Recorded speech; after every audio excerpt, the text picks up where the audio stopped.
So today is 29th September 2020. Subtopics today are first one is the enthalpy and enthalpy change, and second subtopic is relation between delta H and delta U for the chemical reaction. So first of all, we study about the definition of enthalpy. Definition of enthalpy. Now this enthalpy is to be represented by capital H. Now the enthalpy of system, it is nothing but it is the sum of enthalpy of system is nothing but it is the sum of internal energy and equivalence of pressure volume type of energy, or you can say that inclusive of pressure volume type of energy of the system. So according to definition, enthalpy H equal to U plus P into V. Mathematical form मध्ये आपल्याला enthalpy हे H equal to U plus P into V याप्रमाणे लिहिता येते. तर हे mathematical relationship असेल तर याची डेफिनेशन आपल्याला डिफाइन तयार करता येते. Mathematical relationship is H equal to U plus P into V. V into V, this is called pressure volume type of energy. So I again repeat definition of enthalpy. Enthalpy of system is nothing but it is the sum of internal energy and pressure volume type of energy of the system. Now the change in enthalpy is represented by delta H, and delta H equals to H2 minus H1, where H1 is the enthalpy at initial state, H2 represents the enthalpy at final state. So here enthalpy depends upon the initial state and final states of the system, and therefore enthalpy is also a state function. Now in examination there is question on this, that prove that delta H equal to delta U plus P delta V. Delta H equal to delta U plus P delta V हे mathematical relationship तयार करा. यावरती 2 मार्काचा प्रश्न असतो. तर हे जे derivation आहे delta H equal to delta U plus P delta V, हे जर तुम्हाला डिराईव्ह करायचं असेल तर हे डिराईव्ह करण्याकरता तुम्हाला एन्थाल्पीची डेफिनेशन जी आहे ती डेफिनेशन माहीत पाहिजे.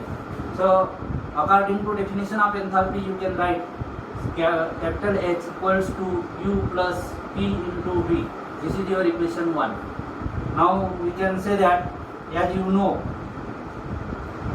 that delta H equals to H2 minus H1, where H1 is the enthalpy at initial state, H2 is the enthalpy at final state.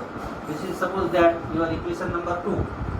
Now according to definition of enthalpy, according to definition of enthalpy at initial state, you can write that at initial state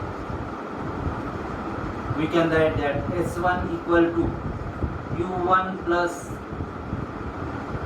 P1 V1, and at final state you can write that H2 equals to U2 plus P2 into V2. याप्रमाणे आपल्याला लिहिता येईल. तर H1 आणि H2 यांचे जे values आहेत त्या व्हॅल्यूज जर आपण इक्वेशन नंबर 2 मध्ये पुट केला तर आपल्याला याप्रमाणे लिहिता येईल. So putting in equation 2 you can write delta H equals to H2 minus H1. So it is equal to U2 plus P2 V2 minus U1 plus P1 into V1. याप्रमाणे आपल्याला लिहिता येईल. So therefore delta H equal to Now you can write U2 minus U1 plus P2 V2 minus P1 V1. त्याप्रमाणे आपल्याला दिले. Now here you know that internal energy is the state function and U2 minus U1 it is nothing but it is equal to delta U plus P2 V2 minus P1 V1. It is nothing but it indicates the change in pressure volume delta P into V. Now here when the enthalpy change takes place, at that time the pressure remains constant. So therefore you can write that at constant pressure,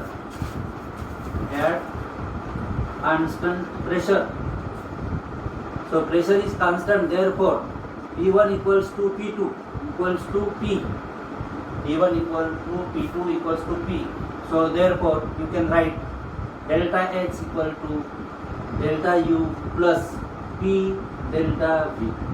याप्रमाणे आपल्याला हे derivation जे आहे ते derive करता येते. So this is your equation number 3.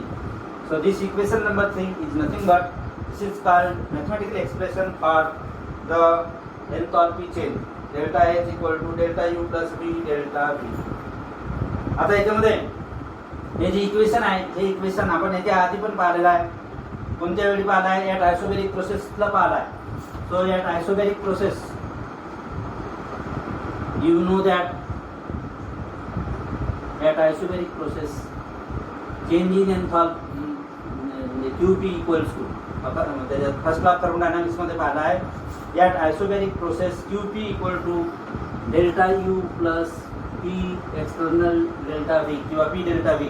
So therefore you can write that delta H equals to QP equals to delta U plus P delta V. याप्रमाणे पण आपल्याला हे लिहिता येते. परंतु जर तुम्हाला हे जे डेरिवेशन आहे डेरिवेशन डिराइव करताना फक्त इथपर्यंत डिराइव केला तरी चालेल. तर अशा प्रकारे एन्थाल्पी चेंज आणि एन्थाल्पी याचं जे एक्सप्लेनेशन जे आहे ते आपल्याला याप्रमाणे देता येते. आता याच्यामध्ये हे जे फॉर्म्युला आहे याच्यावरती न्यूमेरिकल प्रॉब्लेम्स पण येतात, नाहीतर मोस्टली याच्यावरती 2 मार्काचं डेरिवेशन विचारतात.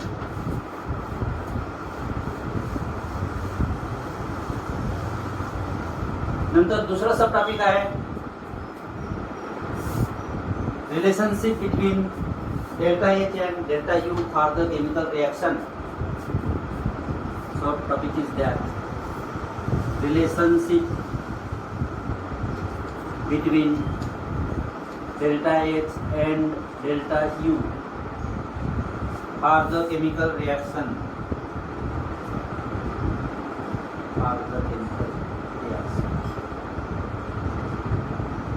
आता याच्यामध्ये केमिकल रिॲक्शन करता डेल्टा H आणि डेल्टा U यांच्यातील जर आपण रिलेशनशिप पाहिला तर याच्यातील जे रिलेशनशिप जे आहे ते याप्रमाणे आपल्याला रिप्रेझेंट करता येते.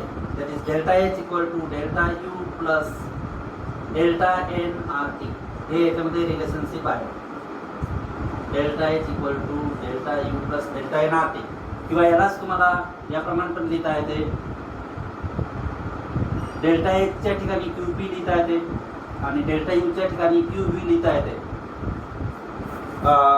Mathematical expression of first class thermodynamics मध्ये डिफरंट प्रोसेसेसला आपण पाहिलेला आहे. यात isobaric process delta H equal to QP लिहिता येते आणि यात आयसोकोरिक प्रोसेस मध्ये delta U equal to QV लिहिता येते. So QP equal to QV plus delta nRT याप्रमाणे पण हे रिलेशनशिप तुम्हाला मांडता येते.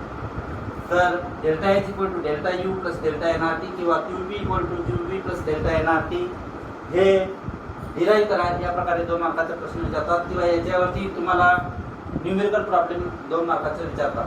हे इम्पॉर्टंट आहे परीक्षेच्या दृष्टीने. Now this relationship is obtained only for the gases state chemical reaction. It is not obtained for the solid state और लिक्विड स्टेट केमिकल रिएक्शंस. तर हे गॅसेस स्टेट केमिकल रिॲक्शन्स करताच का ॲप्लिकेबल आहे? तर सॉलिड स्टेट किंवा liquid state chemical रिॲक्शनमध्ये जर आपण व्हॉल्यूम्सचा विचार केला तर त्याच्यामध्ये व्हॉल्यूमचं जे चेंजेस असतात ते व्हेरी स्मॉल असतात आणि त्यामुळे त्याला निग्लेक्ट केलं तर आपण हे जे रिलेशनशिप आहे त्याकरता आपल्याला अप्लाय करता येत नाही, परंतु गॅसेस स्टेटमध्ये जेव्हा केमिकल रिॲक्शन होते तेव्हा याच्यामध्ये चेंज इन व्हॉल्यूम जे आहे ते आपल्याला कन्सिडर करता येते, आणि म्हणून only for gases state chemical reaction this relationship is obtained. So for any gases state chemical reaction we can derive this chemical reaction. Now this derivation is to be derived by this equation. So according to definition of enthalpy, we can write H equals to E plus B into V. हे आपल्याला लिहिता येते.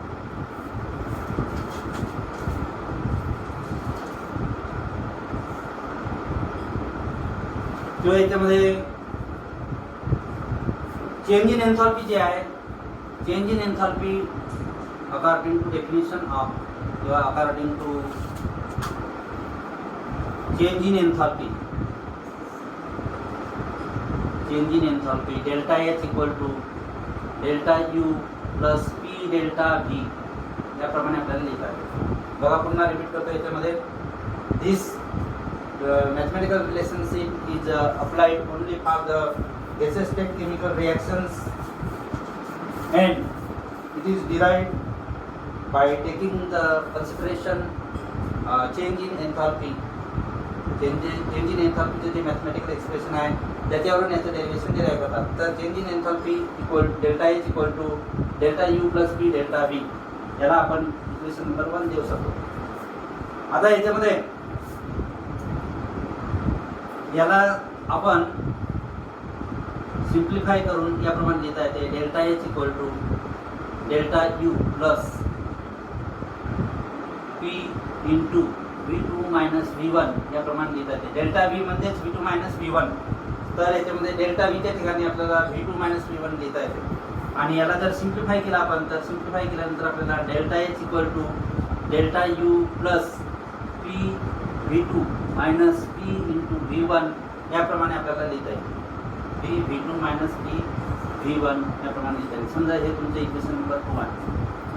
आता याच्यामध्ये आपण म्हटलं आहे की हे जे डेरिव्हेशन आहे ते फक्त गॅसेस स्टेट केमिकल रिॲक्शन करता अप्लिकेबल आहे, आणि म्हणून समजा जर ideal gas equation, ideal gases जर असतील तर आयडियल गॅस करता आयडियल गॅस इक्वेशन याप्रमाणे आहे.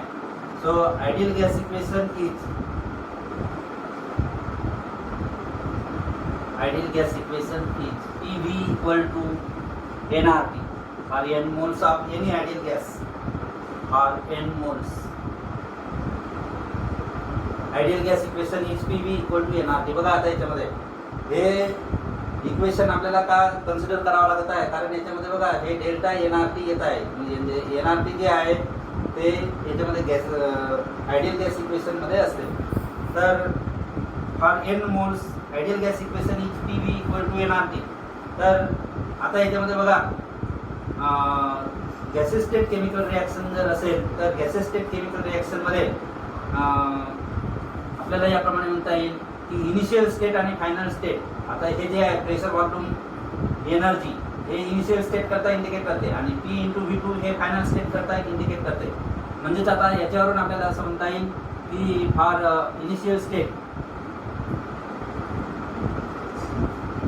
or initial state P V1 is nothing but is equal to N1 RT याप्रमाणे म्हणता येईल. आता R आणि T हे कॉन्स्टंट्स आहेत आणि त्यामुळे आपल्याला P V1 N1 RT याप्रमाणे लिहिता येईल. आणि यात फायनल स्टेटला आपल्याला याप्रमाणे लिहिता येईल P V2 equal to N2 RT याप्रमाणे लिहिता येईल. तर P V1 आणि P V2 यांच्या जर ह्या व्हॅल्यूज जे आहेत त्या व्हॅल्यूज इक्वेशन नंबर 2 मध्ये पुट जर केला आपण तर आपल्याला याप्रमाणे लिहिता येईल. सो पुटिंग इन इक्वेशन 2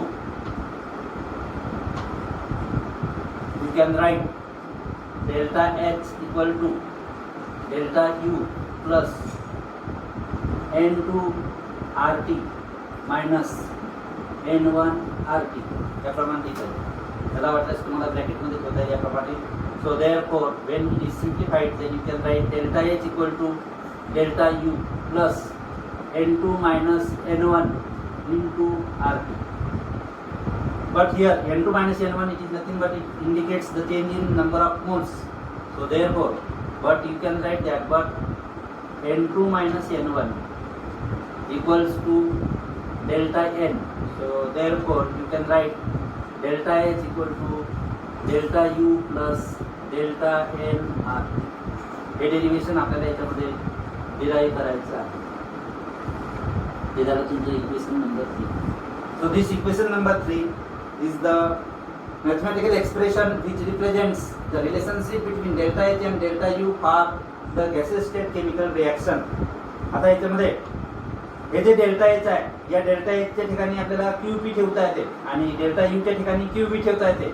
म्हणजे यालाच तुम्हाला हे याप्रमाणे लिहिता येते QP equal to QV plus delta NRT. आता याच्यामध्ये डेल्टा एन जे आहे N2 मायनस N1, तर याच्यामध्ये N1 काय इंडिकेट करते आणि N2 काय इंडिकेट करते. तर N1 represents the number of moles of gases state reactants and N2 represents the number of moles of gaseous state products. The value of delta N is calculated by this, that N2 minus N1, where N2 is the number of moles of gaseous state products and N1 is the number of moles of gaseous state reactants. So in this way we can derive the relationship between delta H and delta U for the gaseous state chemical reaction. किंवा याच्याच ठिकाणी तुम्हाला हे याप्रमाणे पण लिहिता येईल QP equal to QV plus delta NRT, याप्रमाणे पण लिहिता येईल.